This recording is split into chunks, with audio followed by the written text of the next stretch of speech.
dictate American-born children who deserve citizenship, who deserves it and who doesn't, especially when the same politicians calling these children a burden have voted to cut food assistance for millions of Americans. In Texas alone, more than 344,000 babies, children, have lost their SNAP benefits in the last year. Now, if we care about children, let's care about children. The 14th Amendment was written in the aftermath of slavery because this country had learned at an extraordinary cost what happens when the government gets to decide which people born on American soil fully belong. We should not reopen that door. We must not reopen that door. And for anyone watching this hearing today who believes that citizenship should not depend on the politics of your parents, call your representative. Tell them to oppose H.R. 9854 and tell them that this bill should never get a markup, and I will yield back. Thank you, Ranking Member Simon. Without objection, Representatives Luna of Florida, Crane of Arizona, McCormick of Georgia, and Menifee of Texas are waived onto the committee for the purpose of questioning the witnesses at today's task force hearing. I'd now like to welcome the witnesses. First, we have Dr. Vladimir, is that correct? Dr. Vladimir Lawrence, Founder and Chief Medical Officer for Miami Medical Concierge Services, also known as, quote, Have My Baby in Miami, unquote. Next, we have Dr. Stephen Camarota, Director of Research for the Center for Immigration Studies, who has studied issues linked to immigration for decades, including economic, fiscal, and demographic impacts of immigration. Thank you for joining us. I look forward to hearing from both of you. Pursuant to Committee Rule 9G, will the witnesses please stand and raise their right hand? Do you solemnly swear or affirm that the testimony that you are about to give is the truth, the whole truth, and nothing but the truth, so help you God? Let the record show that the witness has answered in the affirmative, and thank you. You can take a seat. I appreciate you being here today and look forward to hearing from both of you. Let me remind the witnesses that we have read your written statement and it will appear in full in the hearing record. Please limit your oral statements to 5 minutes. As a reminder, please press the button on the microphone in front of you so that it's on and the members can hear you. When you begin to speak, the light in front of you will turn green. After 4 minutes, the light will turn yellow. When the red light comes on, your 5 minutes will have expired and we would ask you to please wrap up. I now recognize Dr. Lorenz for his opening statement. Can you hear me? Yes, okay. Mr. Chairman, members of the task force, my name is Vladimir Lawrence. I appear today in response to a subpoena issued by the Committee of Oversight and Government Reform on August 26, 2026, compelling my attendance and testimony at this hearing. I am represented by counsel Jeffrey Sloman, seated behind me today. On the advice of counsel, I will respectfully decline to answer any questions touching the subject matter of a pending federal investigation on the grounds that a truthful answer may tend to incriminate me. And I invoke my rights under the Fifth Amendment to the United States Constitution.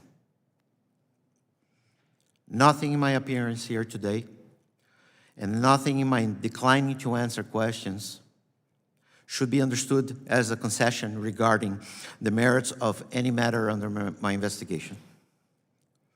All rights, privileges, and objections available to me are expressly reserved. Thank you for the opportunity to appear here. Witness declines to testify. I now recognize Dr. Camarota for his opening statement. Thank you. I would like to thank the committee for giving me the opportunity to testify on this important topic of birth tourism. Paraphrasing Justice Clarence Thomas, birth tourism is the practice of traveling here with a temporary visa solely to give birth and obtain citizenship for one's child, then returning home to raise the child. My testimony will focus only on the likely number of birth tourists, specific concerns raised by this practice, and what might be done about it or to deter it. I will not discuss the larger issue of birthright citizenship, though I'm happy to answer any questions in that area. My analysis of the 2024 public use birth certificate records provided by CDC show about 8,700 births to foreign-born mothers who provided an overseas address on the birth certificate application. Although some researchers have tried to use this information to estimate the scale of the problem, this is not really a valid approach because there is ample evidence that so-called birthing centers or birth houses in the United States, which have U.S. addresses, are where the mother stays after she's given birth, are the addresses provided on birth certificates so the mother can receive the birth records before she leaves, ensuring citizenship has been properly registered. Because birth tourists have a very strong incentive to stay as long enough to ensure that the whole reason they came has been accomplished. Birth certificates address may be of little use in estimating birth tourism, but based on a comparison of Census Bureau data and birth records, the center estimated that there were 20 to 26,000 birth tourists each year. Unfortunately, our estimate is a bit dated, and we can't update it because of changes in the way the data is being reported. Nevertheless, there were likely 200,000 to 300,000 children born to birth tourists in the last decade. So it's not a trivial number. Now, relative to the total number of births in the United States, it's still a small share, but the absolute number appears to be quite significant. Why is this a problem? Well, a survey found that 25% of Americans believe that children of shores should not get citizenship. The strong sense that birth tourism is wrong, I think, stems from the idea that American citizenship, one of the most valuable things in the world, should not be attained under false pretenses. Further, the whole point of our legal immigration system is that the American people are deciding through their elected representatives and their laws who will become their fellow Americans. Birth tourism bypasses the will of the people and gives out American citizenship to those who game the system. Now, birth tourism raises questions, too, I think, about assimilation and even national security. Even the children of more run-of-the-mill illegal immigrants typically grow up in the United States, so they're much more likely to develop some attachment to the country. But because the children of birth tourists grow up outside of the United States, are much less likely to develop this attachment. And yes, as American citizens, of course, though, they can still enter the United States anytime they went, travel to and from the country without any prior screening. They can attend college, they can work at almost any job, even within the federal government, and they can access public benefits immediately. Further, only citizens can obtain a security clearance, so there is potentially a national security dimension to birth tourism. The children of birth tourists can also sponsor their parents for a green card once they reach adulthood, rewarding the very people who committed the visa fraud. So what can we do about this? First, birth tourists can be prosecuted under 18 U.S.C., which criminalizes fraud and misuse of visa application and other documents. Getting convictions in this area would be a major deterrent, particularly of the birth tourist industry, those who run these birthing houses. Another issue to think about is, at present, consular officers generally cannot even ask a tourist applicant if they are pregnant and intends to come to the United States to have a child. Every tourist must be asked this directly. If they lie, it makes prosecution a whole lot easier, because right now they could say, well, I didn't intend for this to happen. But if you ask them if you're coming here to have a child and they say no, but they're using a birth tourist center and they have a child as soon as they get here, it makes the case easier. As the president's recent executive order stated, citizenship is not a commodity to be acquired through calculated exploitation and evasion of immigration laws. Policy changes coupled with prosecutions can greatly reduce this problem. Thank you, Dr. Camarota. We're now going to move on to the question and answer portion of this hearing, we'll start off. I'll now recognize myself for 5 minutes for the purpose of asking questions. And first of all, I want to begin by thanking the witnesses once again for taking the time to be here. Dr. Lawrence, you run a medical business, is that correct? Press the talk button, please, so I can hear you. You hear me? You run a medical business, is that correct? I am. Yes, I am. You do. Is it true that your business, Have My Baby in Miami, marketed itself to and facilitated the entry of foreign nationals seeking to come to the United States to give birth and obtain birthright citizenship for their children? On the advice of counsel, I respectfully decline to answer the question on the grounds that a truthful answer may tend to incriminate me, and I invoke my rights under the Fifth Amendment to the United States. Okay. Witness invokes his Fifth Amendment right. I've got your website right here that you had spent quite a bit of time marketing, which suggests that you were, in fact, facilitating the entry of foreign nationals so that they could give birth and obtain citizenship for their children. This is Have My Baby in Miami's website. On the front page of it, the last line of the commentary states, "Now the dream of having a child in the United States is closer to reality than you ever imagined." Is this your website, Dr. Lorenz? On the advice of counsel, I respectfully decline to answer the question on the grounds that a truthful answer may incriminate me, and I invoke the rights under the Fifth Amendment to the United States. Okay. The website continues. There's a step-by-step guide preparing for the trip to the United States. It's got information on arrival, waiting for the delivery, the birth, preparing for return, and returning back home to the person's home country. It's even got a section on legal topics. Do you recognize this? On the advice of counsel, I respectfully decline to answer the questions on the ground that a truthful answer may tend to incriminate me, and I invoke my rights under the Fifth Amendment to the United States. Dr. Lorenz, how many babies have you birthed in the United States to the parents of foreign nationals?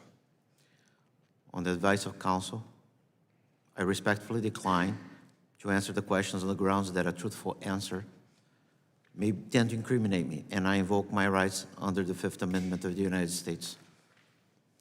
Your website says over 2,000 deliveries of international patients so far, so I think we can assume it's over 2,000. The website continues. It's got a section for documentation, health insurance, advising foreign nationals on how to obtain international health insurance, housing in the United States even. It's quite thorough.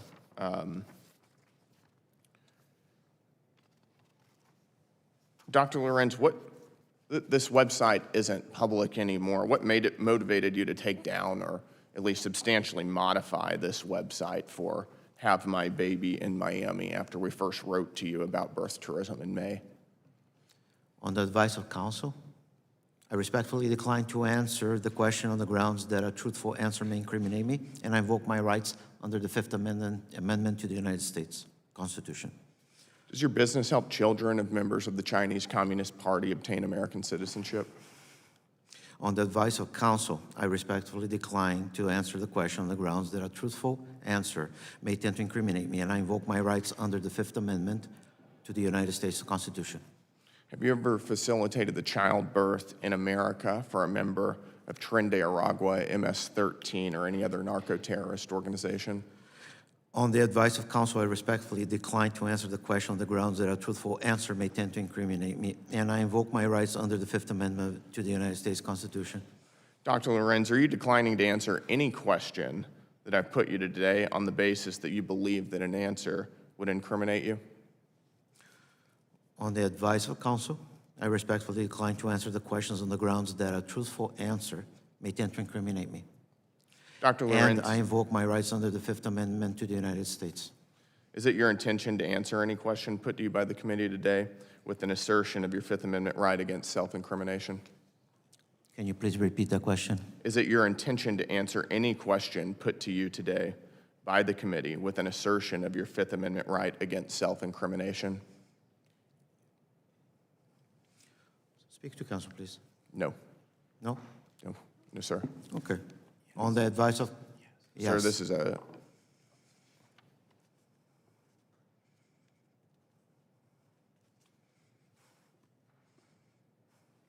All right, let the record reflect that Dr. Lorenz has asserted his Fifth Amendment right against self-incrimination to all questions posed to him today. Dr. Lorenz, considering your invocation of the Fifth Amendment right against self-incrimination pursuant to the terms of the subpoena issued for your appearance at this hearing, I have no choice but to excuse you from the witness panel. You're hereby excused from the witness panel, and we will continue the hearing.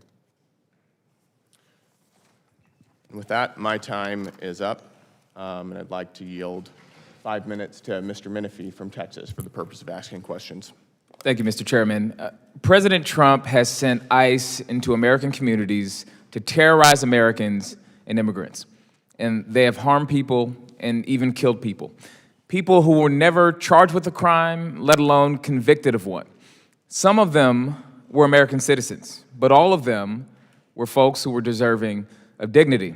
Renee Good, Alex Preddy, Lorenzo Salgado Araujo, who was killed in my hometown of Houston, and many more. The Trump administration's immigration campaign has been brutal and inhumane, and Dr. Camarota, you own that outcome. Trump's right hand on immigration policy, Stephen Miller, has been the architect of this administration's brutality, and he has called you, quote, a top expert on immigration policy, and you're so proud of that you put it in your bio. They've used your research to craft policy, to craft laws. You've testified before Congress more than 24 times on this subject. So you own this administration's immigration record as much as anybody sitting outside of the West Wing. We're here today to talk about undocumented women giving birth in this country. So let's talk about what's happening to pregnant women already in ICE custody. Dr. Camarota, I've got an NBC News article right here from late last year entitled, "Pregnant Women Describe Miscarrying and Bleeding Out While in ICE Custody, Advocates Say." Are you familiar with this article? I'm not. It says that over a dozen women told advocates and their attorneys that they suffered mistreatment and neglect while they were pregnant and held in immigration custody. It even describes a situation where a woman had lost so much blood that she had to get a transfusion while in immigration custody. It describes women saying they were shackled and restrained, some even while actively miscarrying. Dr. Camarota, you've written a ton about upping immigration enforcement to protect national security, to help American workers, to save taxpayers money. So my question to you is very direct. Shackling a pregnant woman who poses no violent threat and no security risk does nothing to protect national security. Agree or disagree? I'm not sure I understand your question, but it sounds like what you're trying to ask me is, should Well, my every question was person be very treated with straightforward. dignity? I'm not interested I in agree what they you think should. I'm trying to ask. I'm interested in what I'm actually asking you. Let me repeat the question to you. It's very direct. Shackling a pregnant woman who poses no violent threat and no threat to national security does nothing to protect our national security. Agree or disagree? I don't know nothing about this case. I'm sorry, I can't comment on it. But if this woman was abused, I'm 100% against that. Shackling a pregnant woman who does nothing to help American workers. Shackling a pregnant woman does nothing to help American workers. Agree or disagree? Again, if this woman was abused, the party should be prosecuted. I've never advocated any such thing. So if ICE agents shackled a pregnant woman who was in ICE detention and she was not a threat to their physical safety, those ICE agents should be prosecuted. That's your testimony here today before Congress. I don't know anything about this incident, and you're asking me to say, but I do believe this woman should be treated humanely and should never be abused, and if anyone does, they should be prosecuted, any law enforcement. I certainly would say that. I'm glad that you agree with me on that. Shackling a pregnant woman does nothing to save taxpayers' money. Agree or disagree? Again, I know nothing about this case, but if this woman is abused, people should be, the people who did it should be held accountable. I think we both agree on that. Well, you follow immigration policy pretty closely. Are you familiar with the murder of Lorenzo Salgado Araujo out of Houston, Texas? I can't say I know enough about it to really comment. I have read a couple news stories, but as we all know, it takes a long time for investigations to be complete. But The president's right hand on immigration has cited you as a top expert on immigration policy, and you're not familiar with ICE's murder of Lorenzo Salgado Araujo out of Houston, Texas. This has been national news for months. You're not familiar with that? I have read some news stories about it. Does that make me an expert on this man's I didn't ask you if you were an expert. I asked you if you were familiar with it. You listen to my questions and you answer them. I told Are you. you familiar with it? Listen, Yes or no? I read a few news stories on it. I don't know that I could make a whole lot of comments, but again, if this man was shot incorrectly, people involved should be held accountable. I just don't have any information that would allow me to say what happened. Just so we're clear, the gentleman who Stephen Miller has designated as a top expert on immigration policy, your testimony here today is that if ICE agents improperly shot and killed Lorenzo Salgado Araujo, they should be prosecuted. They should be held accountable, absolutely, 100%. Thank you. I yield back. Thank you. The gentleman yields. I now recognize Chairman Comer for 5 minutes for the purpose of asking questions. Thank you, Mr. Chairman, and appreciate you holding this hearing. Dr. Camarota, is the objective of birth tourism to make money, or is it more sinister to change the demographics and political atmosphere? Well, it's obviously to make money for those who run the birth houses, the birthing centers, that kind of thing. Obviously, they're in it for the money. They're getting paid a fee. But for the individual, I don't think there's some kind of big conspiratorial reason. I think the reason they do it is they don't trust their own governments, and it's understandable. Russia and China have very arbitrary governments, and they're hoping that their children might have this as an out. They could come to America, land of the free. That's what they want. And their children will be able to sponsor them as adults. There's no evidence that this is some kind of effort by these foreign countries to change the demography of the United States. Rather, it's an individual act, illegal, engaged in fraud, and abuse of our citizenship laws. But nonetheless, that's their motive. It's selfish. It's their own. It definitely is an abuse. That's for of sure. the citizenship laws. How do people in other countries find out about birth tourism? Well, the fact is that the fact that the United States has, one of the most, maybe not the most, but one of the most liberal or permissive citizenship laws is known.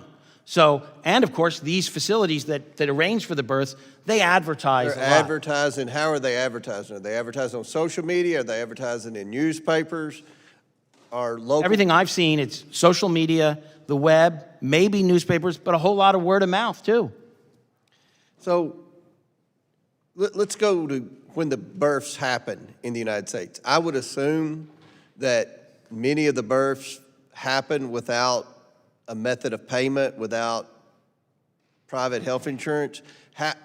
Who pays for that? What's the cost to the hospitals or the taxpayers? I mean, somebody has to pay. I've had 3 children. It's very expensive. It is. My wife had 3 children, so.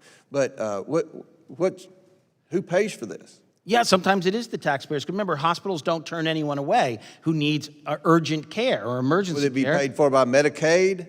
Yeah, there's the disproportionate share hospital program, and there might be charity at that hospital. Sometimes there could be self-pay, but the taxpayer is often getting stuck with the bill based on anecdotal evidence. But I don't know that we have any systematic evidence. So just on the childbirth part, these people that are promoting birth tourism, that are profiting from birth tourism, they're advertising in foreign countries for those illegals to come to the United States, and when they have their childbirth, the Medicaid program, our Medicaid program that we're trying to fight on this committee, the Republicans, not the Democrats, they don't care about waste, fraud, abuse. We're trying to prevent Medicaid payments to people that aren't citizens, at the very least, among other things, among fraudsters and everything else. They're advertising, people come over here, the hospitals get them signed up on Medicaid, and it's paid for. So that's a huge cost to the American taxpayer. How many of these would you estimate are happening annually? It's certainly going to run into the millions of dollars, but it doesn't take much to do that. If we're right and there's 20 to 26,000 births and even 10,000 of them are paid for by the taxpayer, however that's done, then you're talking tens of millions of dollars because each birth is, as you rightly point out, expensive. So this is another problem of birth tourism. So what happens once they're born? Do they go back to the country, or are they in the United States for good?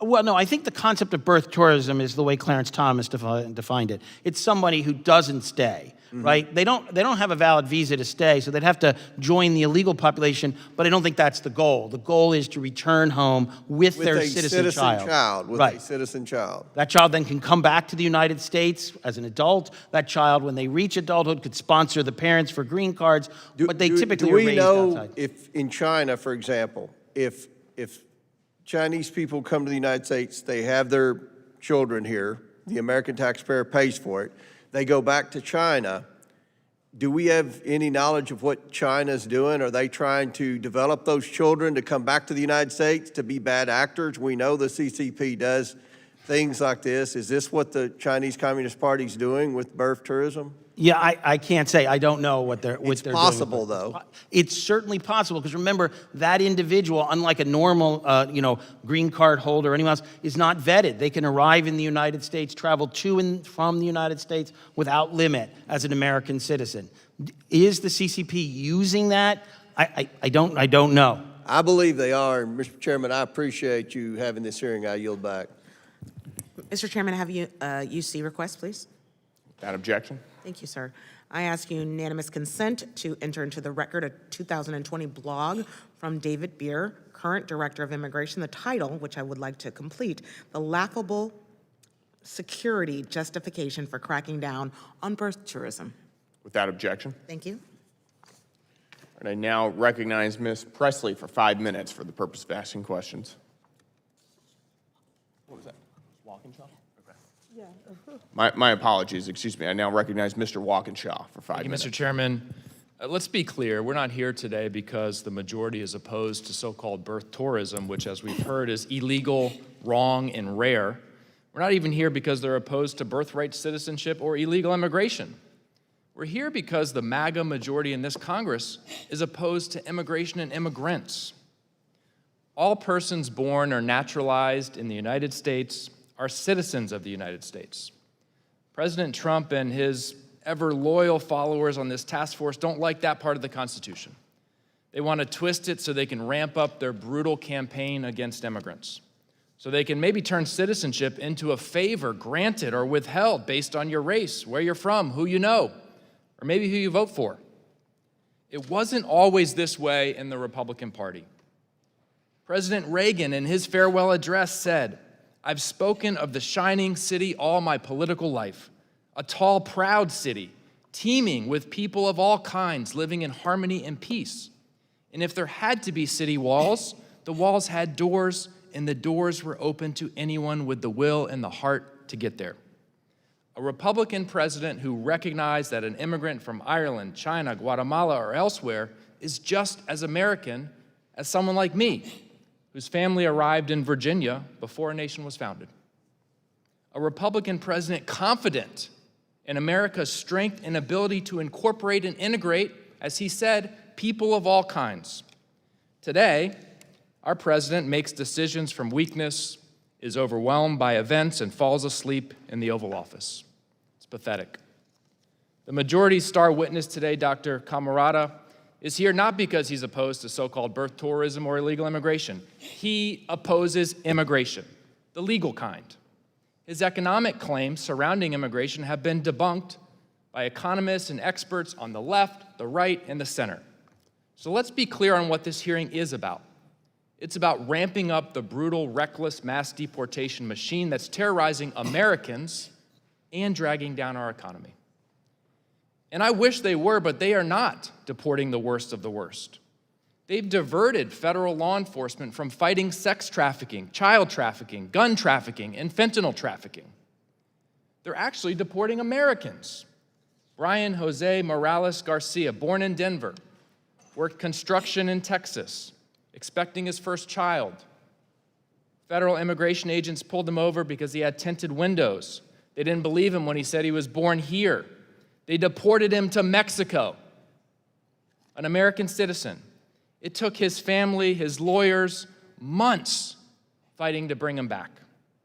If this task force actually cared about constitutional rights, we'd be talking about the rights this administration is stripping from American citizens like Brian Jose Morales Garcia.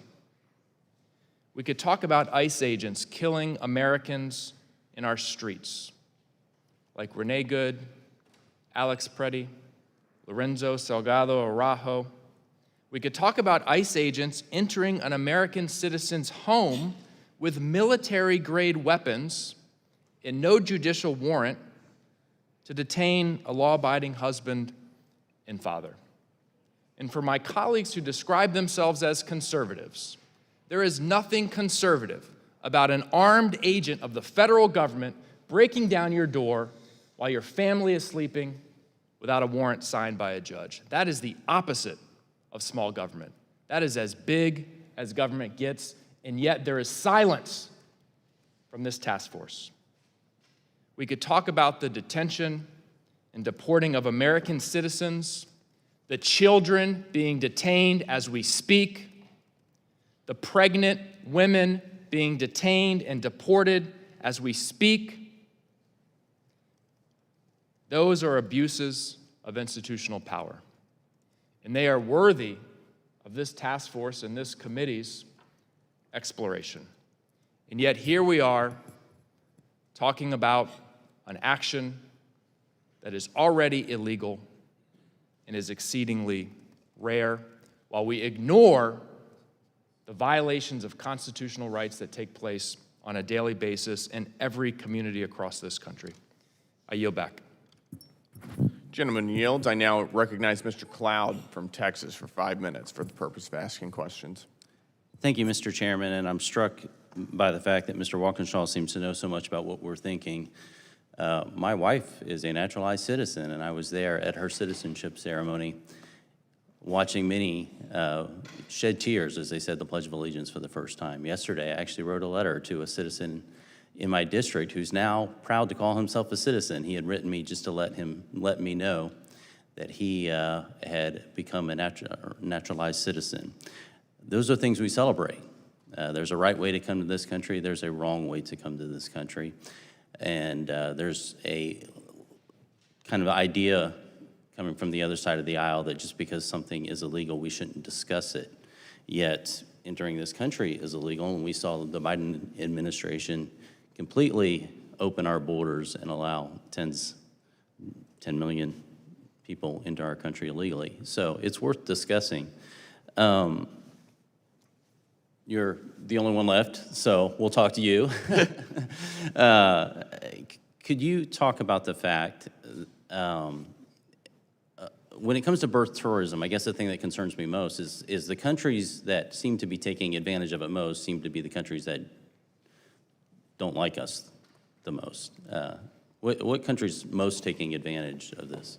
Yeah, as far as we can tell, but remember, we don't have great data on this. Sure. It does look like, as you might guess, Russia and China.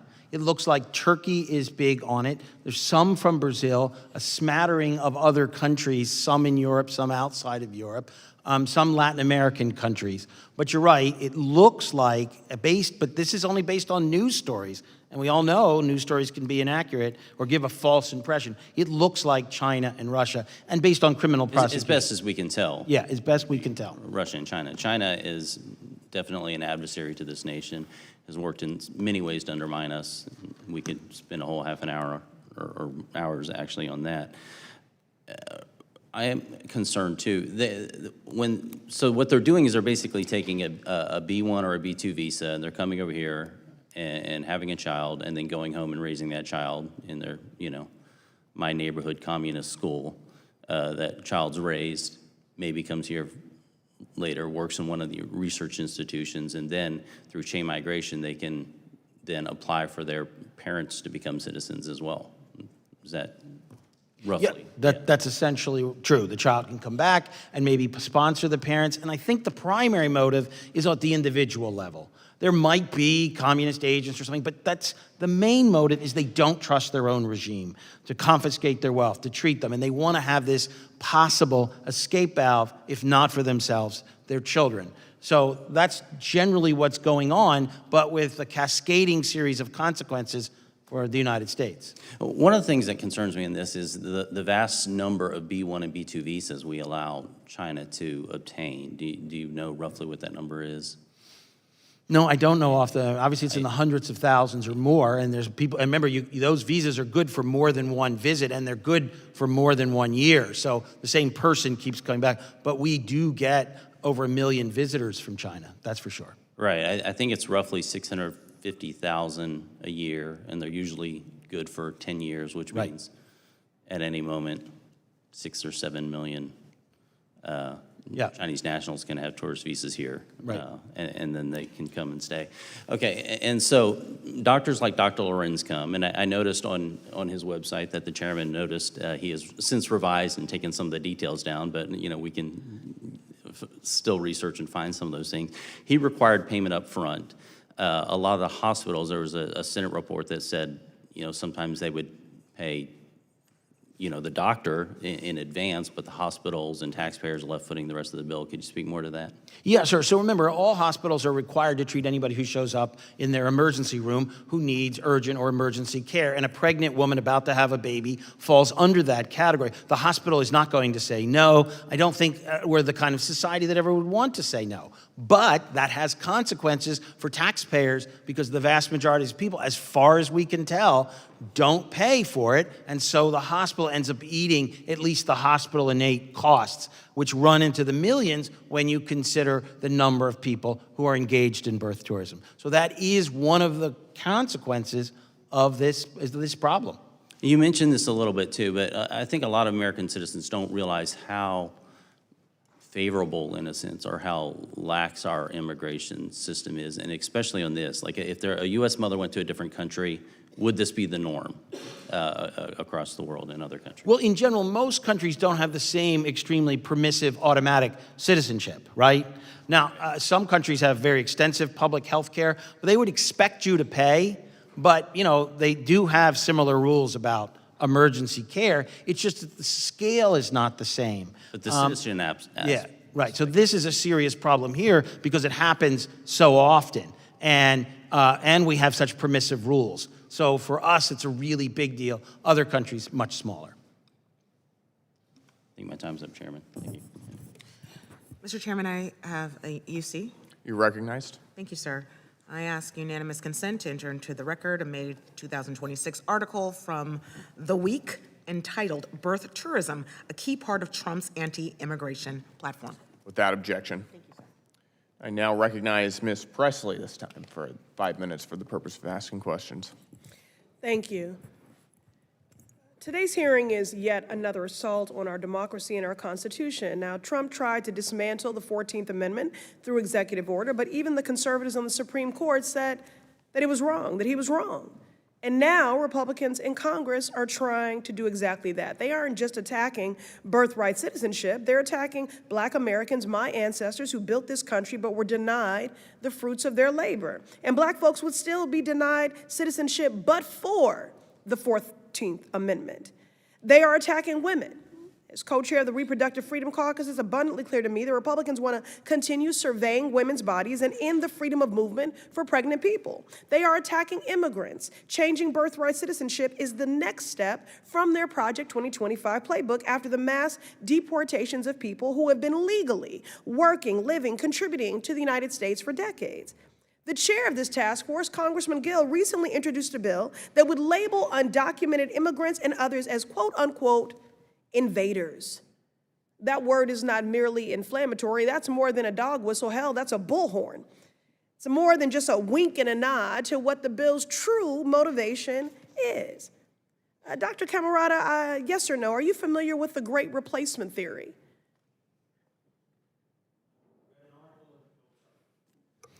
I certainly just a read an yes or article. no. I read an article or two about it, so Okay, well, I don't know exactly. Well, let me elucidate you and the public watching at home, because it's foundational to what's happening here. The Great Replacement Theory is a conspiracy that falsely claims that white people are being deliberately replaced by immigrants and people of color. It is a far-right, white supremacist ideology that far too many Republicans believe is real. In fact, in 2017 in Charlottesville, at the Unite the Right rally, when people were brandishing those tiki torches, that's what they were saying: you will not replace us. So it often relies on invasion rhetoric to advance that narrative by portraying black and brown families as an invading force rather than as human beings and people that are entitled to dignity. A parent crossing a border becomes the enemy. A pregnant woman becomes a threat. A child born in the United States becomes proof of a takeover. The consequences of this rhetoric have been deadly. In 2018, a gunman who embraced anti-Semitic replacement rhetoric murdered 11 worshipers at the Tree of Life Synagogue in Pittsburgh. In 2019, the El Paso shooter killed 23 people and described his attack as a response to a supposed Hispanic invasion of Texas. In 2022, in Buffalo, New York, a shooter motivated by replacement ideology killed 10 black Americans while they shopped for groceries. Republicans have the choice. You can focus on healing and uniting our communities, but you are hell-bent on division and hate. As my colleague made clear, we all understand that birth tourism is illegal, it is wrong, and it is rare. That is not really what today's hearing is about. What this is about is a strategy to codify the Great Replacement Theory in law, to further codify white supremacy, and to weaponize the entire federal government in pursuance of it. And that is the fact of the matter. And I refuse to let that happen. I don't believe any of those things, so it has nothing to do with me, but I understand your concerns. I think they're wrong. I mean, I think that any kind of hateful or racist ideology has no place in the immigration debate, and I've never used any of those phrases, and I never will.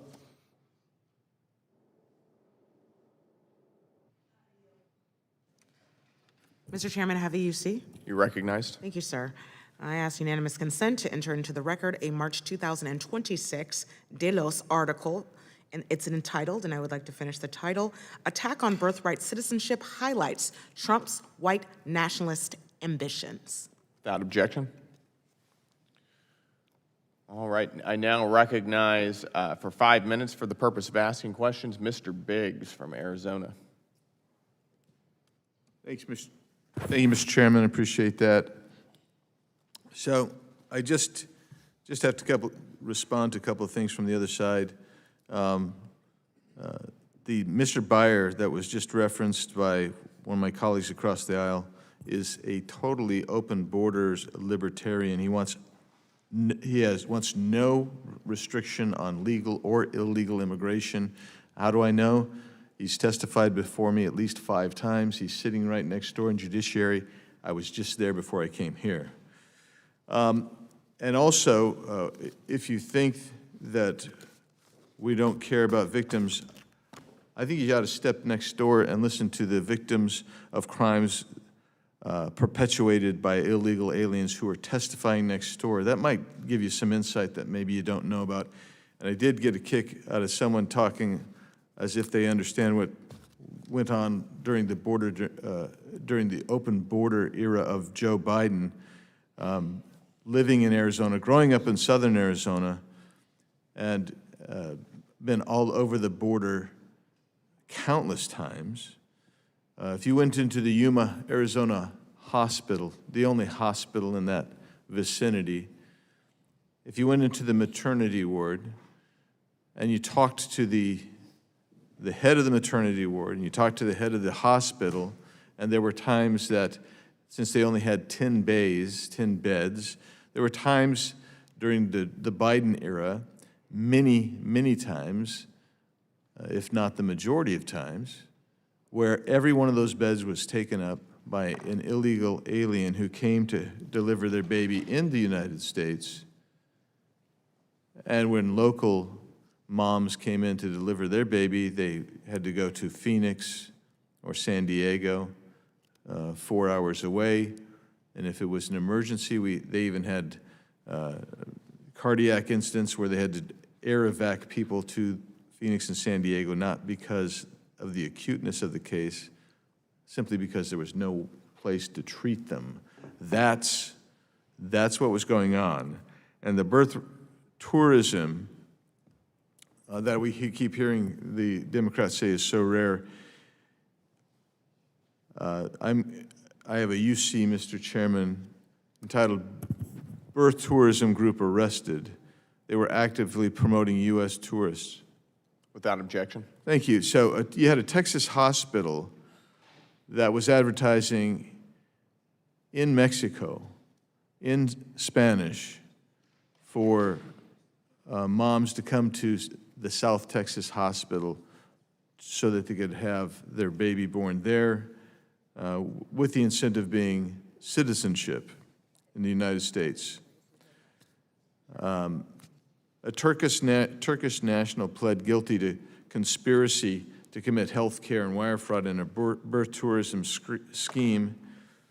He was bringing in pregnant Turkish women who fraudulently entered the U.S. using tourist and business visas to give birth so that their children would obtain birthright citizenship and medical benefits. That's an article, Mr. Chairman. Without objection. Another one, women in birth tourism ring had 119 babies on Long Island. 6 people were charged in federal court with bilking Medicaid of $2.1 million and taking $750,000. Without objection. There's another one. Manchurian generation, ballot flood. More than 1 million Chinese with U.S. citizenship could vote in 2030 elections. Without objection. Here's another. How China supercharged birth tourism and scammed American citizenship for up to 1.5 million babies. Without objection. Another. U.S. territory turned tropical maternity ward has produced thousands of American babies for parents living in China. Without objection. That's specifically talking about 1,000 companies offering birth tourism to China, headquartered in the Northern Mariana Islands. Without objection. Another one. Their 21 kids were taken by the state. Now they're fighting for custody of even more surrogate-born babies. Without objection. The Chinese billionaires having dozens of U.S.-born babies via surrogate. Without objection. The new face of birth tourism, Chinese nationals, American surrogates, and birthright citizenship. Without objection. Birth tourism's next evolution, commissioned citizenship. Without objection. Mr. Chairman, my time has expired. I thank you for holding this hearing. This is a real issue, must be addressed, and I appreciate your willingness to take on the slings and arrows that come from the other side. Mr. Chairman, I have 2 UC requests, please. You're recognized. Thank you, sir. I ask unanimous consent to enter into the record September 2024, an NBC News article entitled "A Dramatic Rise in Pregnant Women Dying in Texas After Abortion Ban." My second UC, sir, is... Without objection. Thank you. I ask unanimous consent to enter into the record a March 2026 Common Cause article entitled "7 Ways the Trump Administration is Hurting Women." Without objection. I now recognize Mr. Min for 5 minutes. Thank you, Chair Gill, Ranking Member Simon, for holding this hearing. I want to begin again by noting that this task force, which is explicitly charged with defending constitutional rights and exposing institutional abuses, a really important set of responsibilities, is doing none of the above. We have ICE agents right now randomly stopping and detaining people based on their race or ethnic identity, assaulting citizens in our streets. The president and his family are allegedly selling pardons to those who donate to his campaign or his family's business. The DOJ and other federal agencies have been weaponized to go after Trump's critics. And just a few days ago, Trump directed the FCC to go after a reporter, Kristen Welker, who had the audacity to point out that Trump's record of endorsing candidates this year has had mixed results. The American people, the people I talk to, are outraged by all this, and they're outraged that Congress is doing nothing, literally nothing to stop it.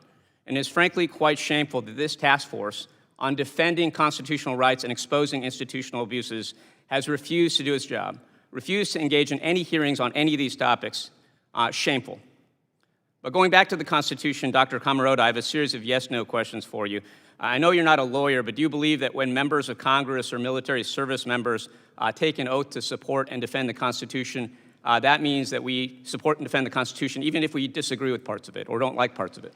I support the Constitution, yes. That was not the question. Do you think that we, taking that oath, are sworn to defend and support parts of the Constitution we may not agree with or don't like? We all are, yeah, absolutely. And so, for example, if I personally disagree that the Third Amendment's prohibition on quartering soldiers in people's homes was wrong, I would still have to support and defend the Third Amendment because it's part of the Constitution. I could try to amend it, but until an amendment was in place, it was ratified, I have a sworn duty to defend and support it.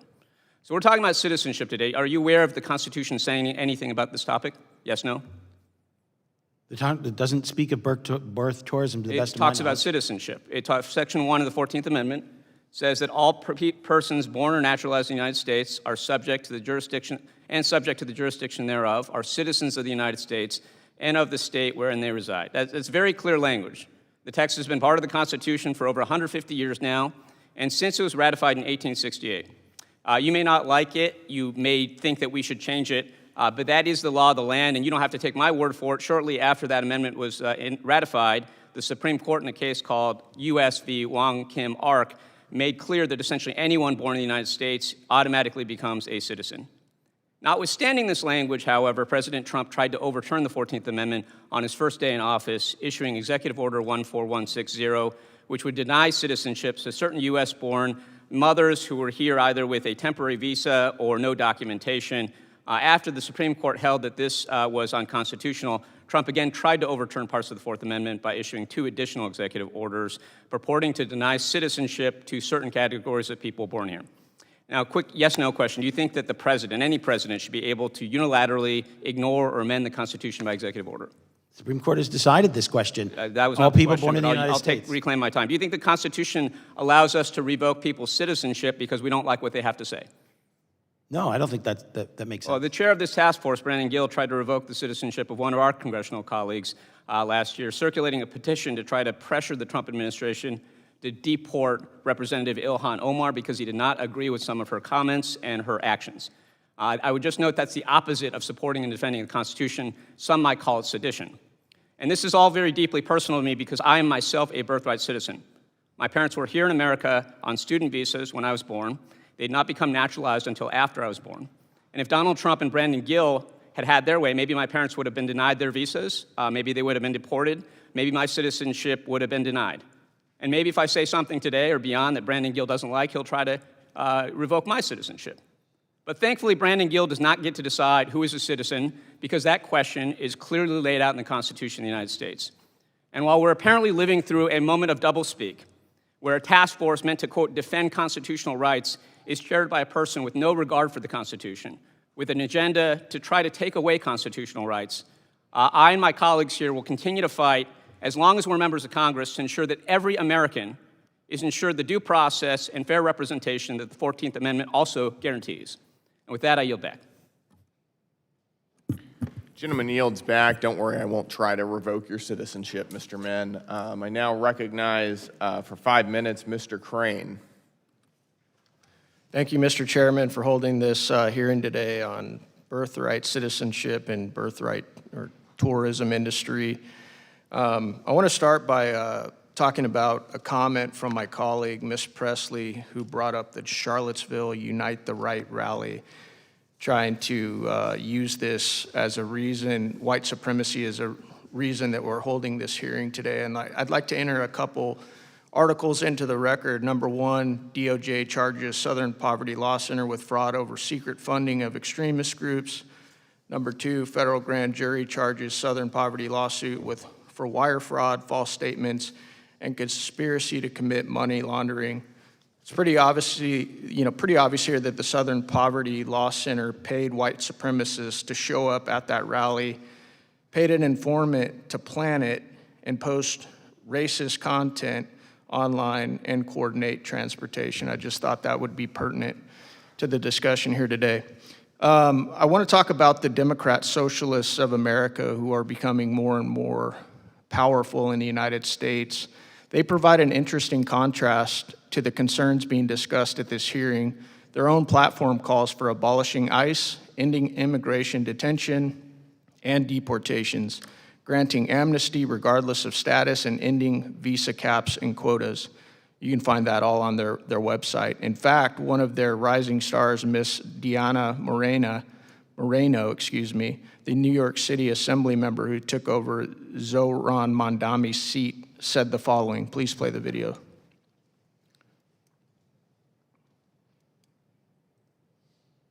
Who was not born in this country as a formerly undocumented immigrant, as someone who just got her citizenship in 2016, for a while, I was a closeted socialist. Part of the work that I did and the reason I moved to Queens was because I saw the political power that undocumented workers and undocumented people in Queens were building. So I know deeply and personally and firsthand that you don't have to have papers to have power, right? As you could see, she said she spent years as a closeted socialist. She saw political power that undocumented people were wielding, and that you don't have to have papers to have power. And I think that's a lot of what we are concerned about in this hearing today. Dr. Camarota, you talked about the fact that these birthright citizenships, that are issued where, foreign nationals come into the country to have a baby, get a birth certificate. The difference between them and illegal aliens who have a baby is that they go back to their country and then they are raised in their foreign country. Is that correct, sir?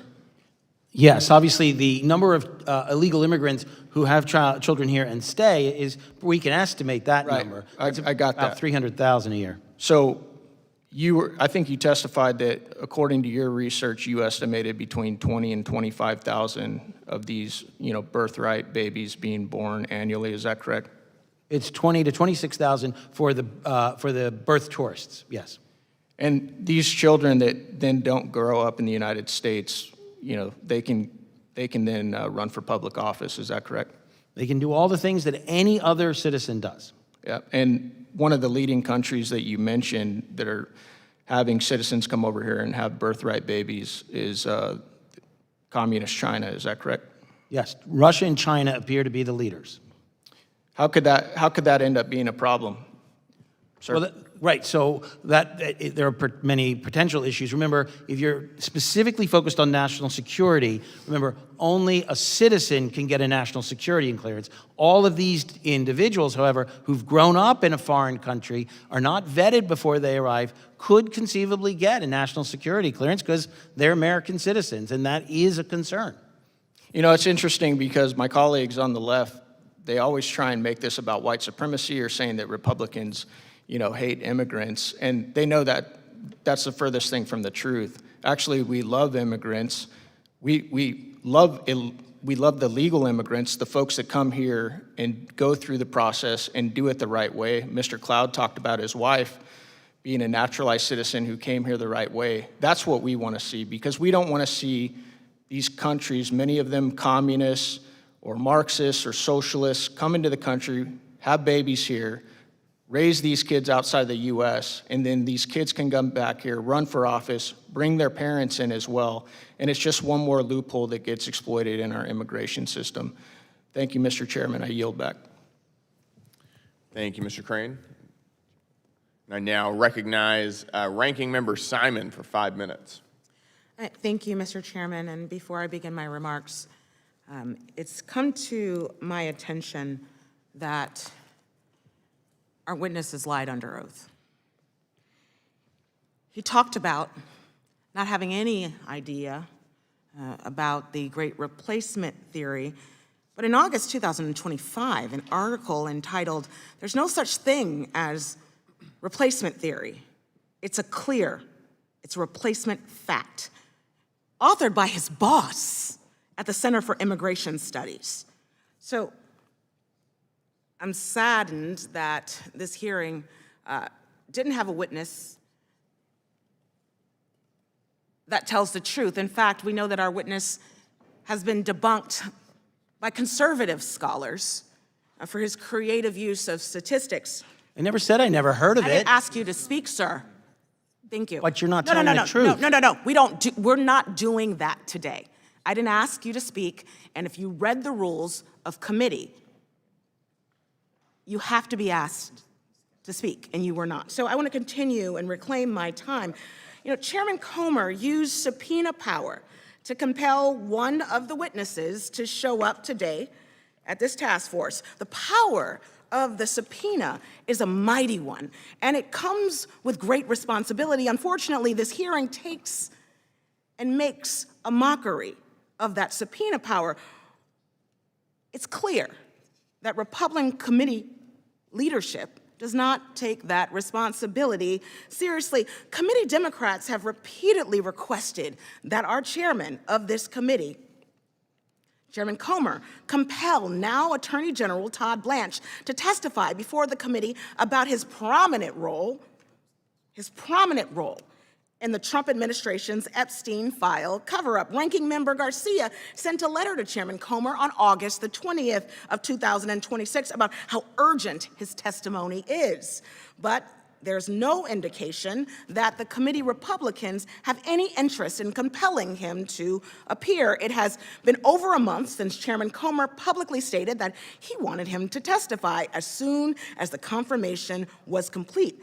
This misuse of subpoena power and authority shows just who the Republicans really care about holding accountable. I think that the American people have heard this message loud and clear, and I ask unanimous consent to enter into the record, sir, Sure.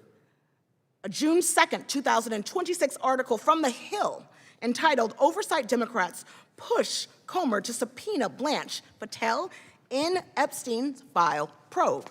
Without objection. Now I want to turn back to Chairman's recently introduced bill, which claims that immigration has, quote, downstream negative consequences for many aspects of American life. It blames immigrants for housing prices and low wage and crime. But, Mr. Chairman, these facts are wrong because President Trump is ripping families apart and communities apart and deporting people at an unprecedented rate, but everyday costs are going up for working families. You might think that seeing immigrants at Walmart is downstream negative consequence, but we know it's not. The reason for affordability and its crisis is that our president, not a working family, who happened to be born in this country or abroad, our president is rising prices on everyday Americans. In your state alone, in each Texas family has had to spend an additional $329 on housing costs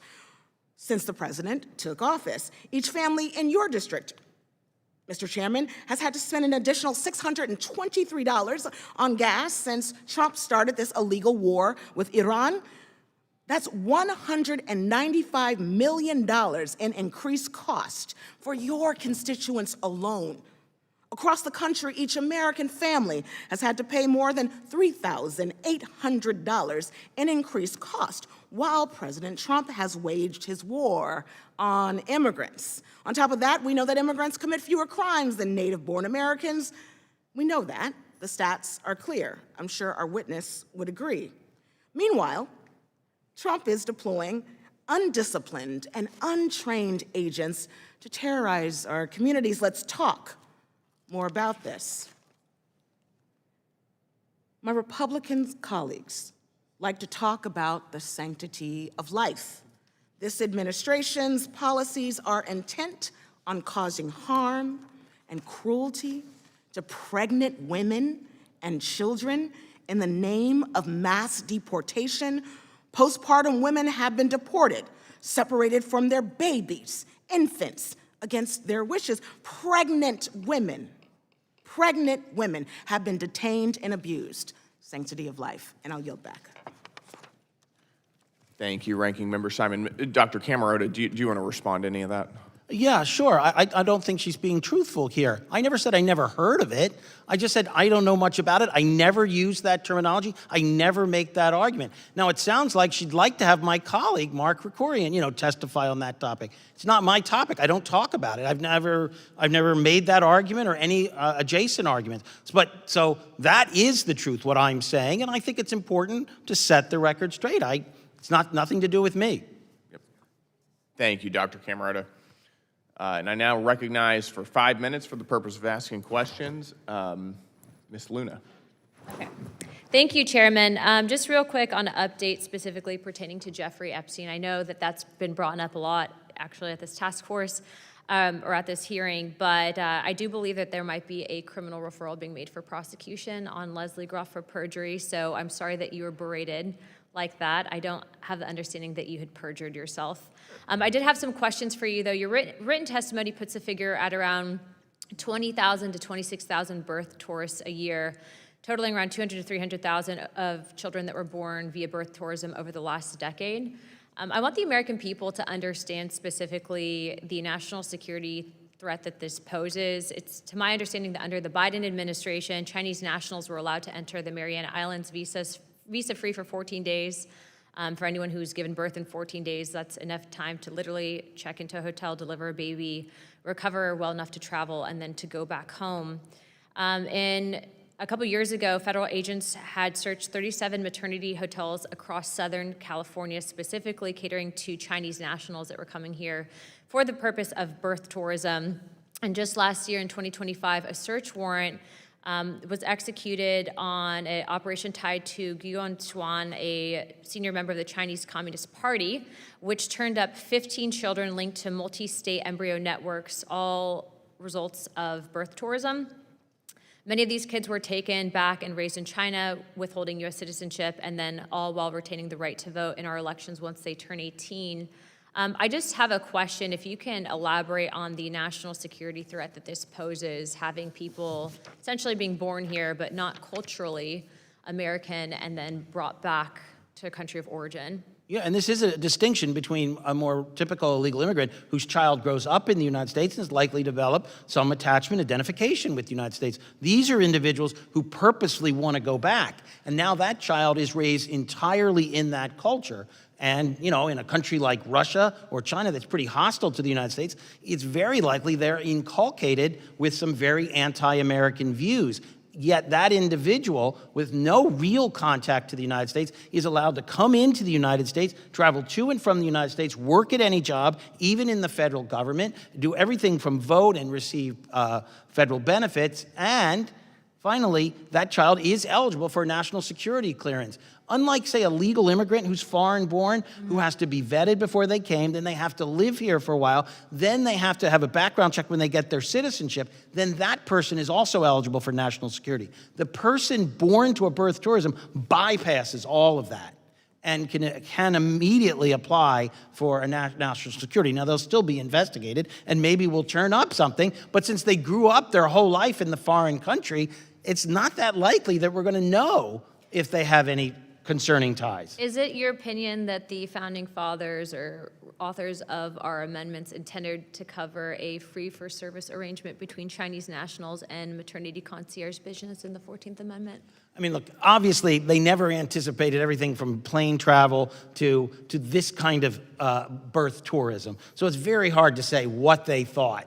But no one at the time was thinking in these terms. This is an amendment designed to guarantee rightly the citizenship of previous slaves, of former slaves. That's what it was for. Do you at all find it ironic, yes or no, that you have Democrats today encouraging birth of foreign nationals, yet in the same perspective and ideology encouraging the abortion of American-born children? Yeah, I don't know that I can comment on that. I mean, I'm just interested in your opinion because I find it extremely hypocritical. That touches on the issue of abortion, and my organization has no position on abortion. Okay, thank you very much. I yield my time.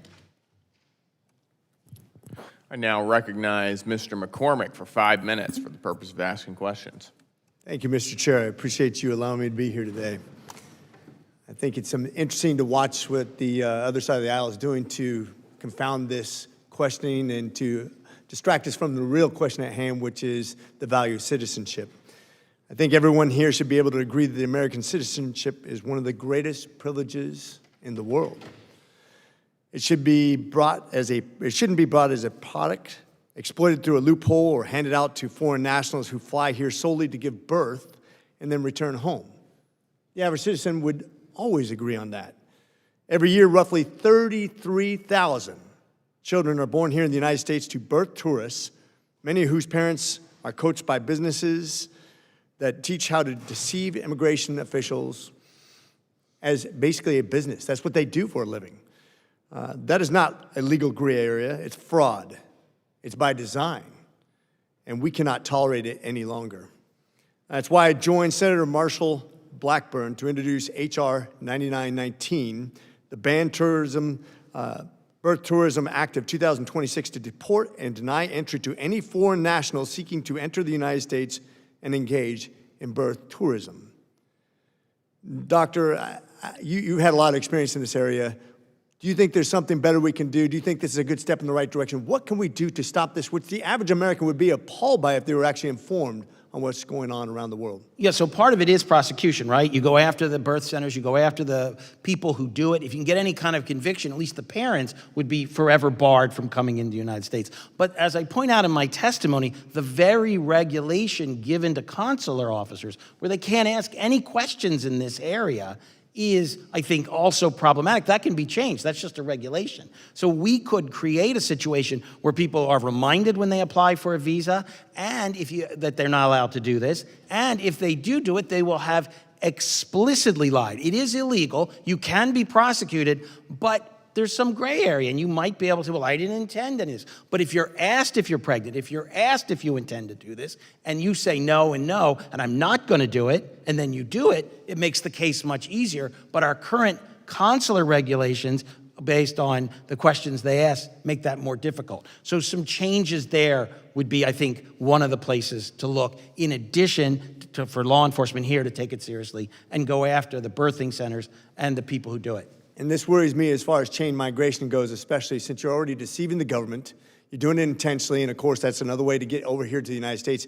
If you're marked as somebody who's basically federally identified as a breaker of the law, you're not going to be able to come here as a citizen through chain migration, hopefully, as a result of this law.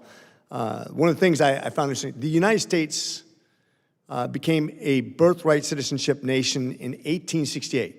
When we ratified the 14th Amendment and its citizenship clause.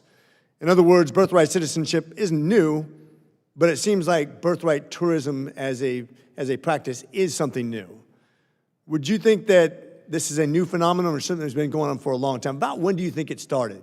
Well, I'm sure it's always gone on a little bit, right?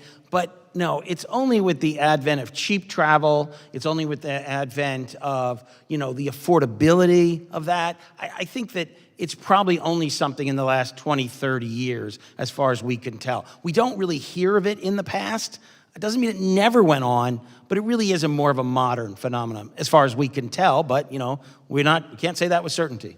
Certainly nobody can defend from an average standpoint of just common sense the fact that tens of thousands of people fly into distant territories of the United States, have babies, and fly back to their country with no tourism that's outside of birthright, and no actual interaction with the public, no interaction with spending money other than in a business model for a hospital system that's literally propagating this and advertising this in many cases, which should be outlawed in my opinion. But once again, exposing the fact, I'm going to reiterate this fact, 33,000 people per year from foreign countries that are identified as adversaries, at least competitors of ourselves, allowed to come in here through a loophole that should be closed. I think the average American would be absolutely appalled. This is our most valuable commodity as citizens of the United States. We should be protecting that citizenship beyond measure, and with that, I yield. Thank you. I have a UC, sir. You're recognized. Thank you, sir. I ask unanimous consent to enter into the record a March 2026 Vox article entitled "The Ugly History Behind Trump's Birthright Citizenship Case in the Supreme Court." Without objection. All right, thank you, and I think we're now on to our final set of questions. So I now recognize for 5 minutes for the purpose of asking questions, Mr. Jack from Georgia. Well, thank you very much, Mr. Chairman, and thank you for convening this task force today. I'd like to start, if I could, with a topic I know you know much about, B2 visas. And specifically, I want to ask, as we both know, B2 visas are permit temporary travel for tourism, vacation, family visits, medical treatment, and they are the non-immigrant visa category most frequently associated with birth tourism. Would you say that's an accurate statement? B1 and B2, yeah. And with the U.S. coming off of a very successful World Cup while preparing to host the 2028 Olympics, B2 visa applications are expected to surge in the coming years. And I'm curious, are there any realistic safeguards to differentiate genuine tourists and individuals who wish to participate in birth tourism as we discussed today? Well, as we discussed, it's against the law, but the way in which visas are administered at the consular level make it more difficult to weed people out and to prosecute them after the fact. But that could change. So we're not stuck with this issue. It's not hopeless. We can do some things on the ground where the rubber meets the road, and we should. What are some of the things we can do? Yeah, well, you could instruct consular officers that they can ask about pregnancy. They can ask about your intent to have a child in the United States. And we could adopt a rule that you don't get to come to the United States if you're pregnant for a tourist visa. We're not talking about a green card. We're talking about, someone's going to come here and live. We're talking about someone who says, look, I'm coming temporarily to your country. And we say, okay, well, after you have the kid, you could come. And we could ask those questions. And consular officers can do that. Even, when a person arrives at a port of entry, we can ask those questions and exclude those who do that. Many countries do things like that. It's perfectly reasonable. Thank you very much. I'm curious, today we talked about, and obviously we did not hear from the witness that we should have heard from because of his approach to this hearing, but I'm curious, that was regarding Florida. Which other states are you seeing this concept of birth tourism most exploited, or at least attempted to be exploited? Yeah, that's a good question. As far as the stories coming out from the media, it looks like Florida, Texas, California, and New York. They seem to be where the stories are concentrated. It doesn't necessarily mean it probably happens other places, but big international airports, and that's one of the factors. Well, one of the things that we're talking a lot about, obviously in 60 days we're going to have an election, and we can't campaign from here, but I am curious, a lot of people talk about really what we see the Democrats looking to do if they themselves are successful this November. And I'm curious, could you describe for us as a committee what the Trump administration has successfully achieved with respect to limiting birth tourism and what that could look like if Democrats were in control of Congress? Yeah, well, I mean, they've tried to look at visas, and what they've also tried to do is encourage prosecution of those under the law for visa fraud, wire fraud, those kinds of crimes. So the hope is that this could really serve as a deterrent, and at the same time, they've really stepped up trying to go after the birthing houses or the birth tourist centers. So these are some of the areas where they're trying to do. I don't know. I have not been able to determine what they're doing with regard to instructions to consular officers, but clearly that is an important area that would also buttress these efforts. What would you say if Democrats were in control of this Congress? What do you think would happen with respect to this issue? I mean, that's like I'm not here to make a partisan judgment on Democrats. I'm sorry. Obviously, it's in my experience, I have run into a lot of Democrats who are concerned about this problem. Let me frame the question a different way. Yeah. Under the Biden administration, how did that differ? How did they approach birth tourism versus this administration? Well, there was some prosecutions, just wasn't a priority. Wasn't seen as the kind of important national issue that it is by the Trump administration. I think that's a fair characterization. You've spoken a lot about things that we can do. Just curious, as you wrap up we wrap up our line of questioning today, what are some closing ideas you have for this committee it seems like consular officer direction is definitely one of your ideas. Curious what else you may have for us as we close out. And some of those same things can be done at port of entry by Border Patrol. So that would be asking questions and things like that. Other things, in addition to prosecutions, I mean, you could look at, broader ranging things, adopting rules for people to retain their citizenship. It's unclear whether that could have much effect, but the point is, so there might be some stuff in that area. But the reality is, as other members have pointed out, the nature of the 14th Amendment is that they get citizenship. I'm not disputing they're citizens, and that's the whole reason we're here. So if you have a very permissive citizenship constitution, then you have to tightly control it. You have to take that reality seriously. And we can, in this area, do that, but it would require a coordinated effort between law enforcement and DHS and State Department. And I think we could greatly curtail it. Could we eliminate it? No. Could we get rid of much of it? Yes. Thank you very much. I yield back, Mr. Chairman. I have a UC request, sir. You're recognized. Thank you, sir. I ask unanimous consent to enter into the record a March 2026 Brennan Center analysis entitled Birthright Citizenship Shouldn't Be Up for Debate. Without objection, With that and without objection, all members have 5 legislative days within which to submit materials and additional written questions for the witnesses, which will be forwarded to the witnesses. If there's no further business, without objection, the task force stands adjourned. Thank you, Mr. Chair.